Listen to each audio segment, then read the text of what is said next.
हमारे special programme चर्चा चौराहे में एक बार फिर से आप सभी दर्शकों का स्वागत है। जी, लोकसभा चुनाव का बिगुल बज चुका है। बात करें तो बीजेपी ने अपनी पहली लिस्ट भी जारी कर दी है।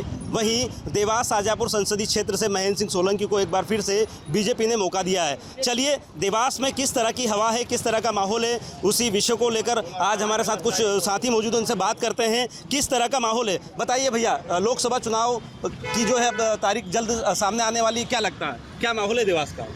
देवास का माहौल इस बार कांग्रेस पार्टी की तरफ ही है इस बार, क्योंकि कुछ काम उम तो कुछ हुआ नहीं है, पैसे राशि आती नहीं है। मैं खुद एक जिला पंचायत सदस्य हूँ, आज 2 साल होने वाले हैं। हम हमारे क्षेत्र में काम नहीं करा पा रहे, 2 साल से राशि नहीं है तो राशि उसी तो कुछ है ही नहीं।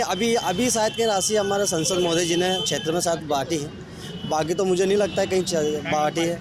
माहौल अच्छा है इस बार, जो भी प्रत्याशी रहेगा जीत के आएगा। लेकिन जो है बीजेपी ने लिस्ट जारी कर दी है, कांग्रेस की तरफ से भी कोई लिस्ट जारी नहीं हुई है। कांग्रेस भी अभी करने वाली है, मतलब इस हफ्ते में लगभग लिस्ट जारी कर दी देगी। आप मानते हैं 5 साल में कोई विकास कार्य नहीं हुआ है? मेरे को नहीं लगता कहीं लोकसभा में कुछ विकास कार्य हुआ है। क्या लगता है, 5 साल में विकास कार्य की बात हो रही है, क्या लगता है कुछ विकास हुआ है क्षेत्र में? विकास के नाम पे सिर्फ ढकोसला हुआ है देवास लोकसभा में, और कुछ भी नहीं हुआ है। खाली बड़ी बड़ी बातें हुई है, इंफ्रास्ट्रक्चर पर कुछ भी बात नहीं हुई है, चिकित्सा पर कोई बात नहीं हुई है, शिक्षा पर कोई बात नहीं हुई है। कांग्रेस ऐसी पार्टी है, कांग्रेस ने अच्छा उम्मीदवार कैंडिडेट देके लोकसभा में भेजना चाहिए यहाँ से, और देश का प्रतिनिधित्व वापस कांग्रेस के हाथ में जाना चाहिए। देखिए, सबसे बड़ी देवास की जो विडंबना है, जो चीज़ें सामने आती है रोजगार की। देवास में रोजगार की काफ़ी कमी है, जिसके कारण युवा जो है यहाँ से पलायन होते हैं, इंदौर, उज्जैन, अन्य जिलों में जाकर काम करते। तो क्या लगता है, देवास तो एक इंडस्ट्री हब था, उसके बाद भी इंडस्ट्रियाँ, ये जो उपलब्धि दी इंडस्ट्री के रूप में देवास को, तो ये कांग्रेस के नेताओं की देन थी। प्रकाश चंद्र सेठी जी के टाइम पे मतलब बड़ा एक हब आया बीएनपी के रूप में, और बाकी इंडस्ट्रियाँ जो डेवलप हुई वो कांग्रेस शासन में। बीजेपी के शासन में इंडस्ट्रियाँ और यहाँ से पलायन कर गई, एक भी इंडस्ट्री नहीं है यहाँ। लेकिन जो है आप बता रहे 5 साल में कोई विकास कार्य नहीं हुए, लेकिन फिर भी बीजेपी ने जो है जो वर्तमान सांसद है उनको मौका दिया। तो क्या लगता है इस बार कैसा क्या मामला? वो सिर्फ राम मंदिर के नाम पे वोट मांग रहा है। राम मंदिर बना है अयोध्या में, तो बस राम मंदिर का कितने दिन चलाएंगे आप? राम मंदिर तो रोजगार दे नहीं रहा है। रोजगार तो आपको स्थानीय स्तर पर मिलेगा, आपको तो स्थानीय स्तर की बात करना चाहिए। तो देखिए, ये राम मंदिर का भी एक मुद्दा सामने आ रहा है। चलिए, कुछ और साथी मौजूद है, क्या लगता है देवास का क्या माहौल है? देवास का जो माहौल है, देवास शाजापुर जो संसदीय सीट है, इसके ऊपर पूर्णतः भाजपा का माहौल है। भाजपा का माहौल इसलिए कि चूंकि पहली बार देवास ज़िले में 5 विधायक चुन करके आए हैं, और शाजापुर में भी पूर्णतः से भाजपामय हो गया पूरा शाजापुर भी। ये दोनों ज़िले मिला करके ये संसदीय क्षेत्र बनता है। और रही बात विकास की, तो यहाँ पर कई करोड़ों के विकास कार्य हो चुके हैं। जैसे पिंजारा में एक फूड पार्क का हुआ है, उसके साथ ही कई नई इंडस्ट्री भी इंडस्ट्रियल एरिया में आई है, और यहाँ कार्य हो रहा है। क्या लगता है, जैसे कि अभी इन्होंने बताया कि 5 साल में कोई विकास कार्य नहीं हुए, आप कह रहे हैं विकास कार्य हुए, तो कैसा देखा जाए? आप देवास के चारों ओर घूम लीजिए। पहले बाईपास नहीं था, पहले एक इंदौर भोपाल बाईपास था, उसके बाद आगरा बॉम्बे बाईपास हो गया, उसके बाद उज्जैन रोड बाईपास हो गया, और एक जो लिंक रोड जुड़ रही है सीधी से, जो इंदौर से आने वालों को देवास नहीं आते हुए सीधे उज्जैन निकल जाएंगे। ये विकास कार्य है। हाँ, यहाँ पर कुछ कमियाँ हैं, जैसे कि एक मेडिकल कॉलेज होना चाहिए, और यहाँ जो जिला चिकित्सालय है वो काफ़ी पुराना जीर्ण अवस्था में हो गया, उसकी जगह एक नया बनना चाहिए, और एक इंजीनियरिंग कॉलेज होना चाहिए। और मेनली 2-4 समस्या हैं जहाँ पर एक तो यहाँ ट्रैफिक की मुख्य रूप से समस्या है।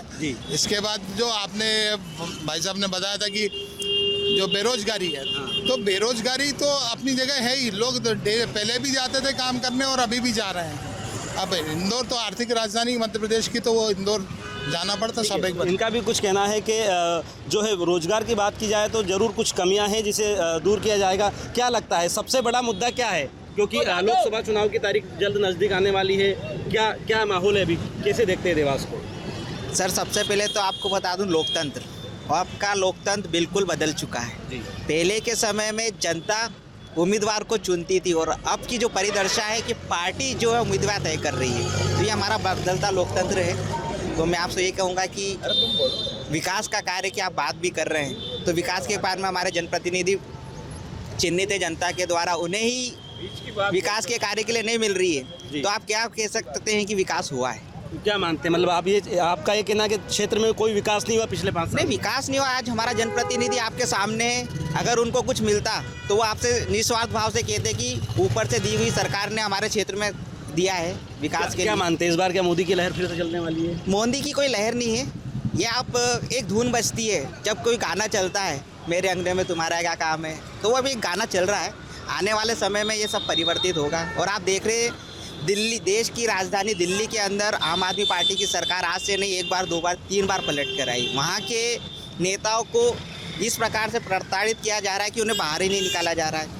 आप उनसे प्रश्न करे जा रहे हैं, उनको बाहर नहीं निकाल रहे। आज तक आपको वो मिल ही नहीं पा रहा है जिस प्रकार से आप चाह रहे हैं कि उन्होंने किस प्रकार का कृत्य अपराध किया है। जी। 1-2 साल से हमारे मंत्री आपने जाना है कि सत्येंद्र जैन जी, मनीष सिसोदिया जी, जिन्होंने शिक्षा के क्षेत्र में, स्वास्थ्य के क्षेत्र में इतना अग्रणी कार्य किए हैं, जिस आज बाहर के विदेश के आए हुए लोग उन हमारे देश के दिल्ली जैसी सरकार में आम आदमी पार्टी की उन्होंने। चलिए मैं आपके पास एक बार फिर से आऊँगा।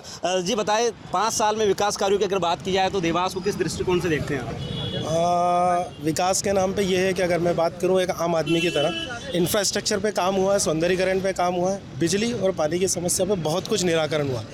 लेकिन आज भी जो हमारी चाह है वो है, सबसे मेन है शिक्षा और स्वास्थ्य। और इन दोनों मामलों में अगर मैं अपने देवास ज़िले की बात करता हूँ, इस लोकसभा की बात करता हूँ क्षेत्र की, तो इसमें शिक्षा और स्वास्थ्य के मामले में हम बहुत पीछे हैं। और अब बिल्कुल हम ये चाहते हैं कि इस मामले में इस बार पुरजोर कुछ कार्य हो और इसके लिए आगे हम प्रतिबद्ध रहें और सबको करना चाहिए। ये बड़ा सवाल है कि जो शिक्षा का क्षेत्र है, जो स्वास्थ्य का क्षेत्र है, इसमें हर बार यही बात सामने आती है कि देवास काफ़ी पिछड़ा हुआ क्षेत्र है। चलिए दादा, क्या लगता है शिक्षा और स्वास्थ्य के साथ साथ और क्या क्या कमियां क्षेत्र में?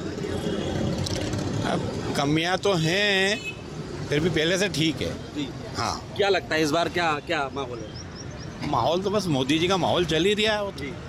जीतने ही है मेन जी को, कोई दिक्कत वापस ही से नहीं जो है महेंद्र सिंह सोलंकी के ऊपर जो है विश्वास जताया है। बिल्कुल बिल्कुल वही जीतेंगे। वही जीतेंगे। हाँ, कोई शक नहीं है। हाँ, तो ये थे यहाँ के स्थानीय कुछ लोग जिनका स्पष्ट रूप से कहना है कि आगामी जो लोकसभा चुनाव आने वाला है, इसकी तैयारी तो हो चुकी, लेकिन कुछ काम जो होने थे, जो 5 साल में जो सांसद जी को करने थे, वो काम पूरे नहीं हुए। वहीं कुछ लोगों ने ये भी कहा है कि इस बार पलटवार होगा। कैमरा पर्सन ओम प्रकाश सेन के साथ राम माल लिया, न्यूज़ स्टेट देवास।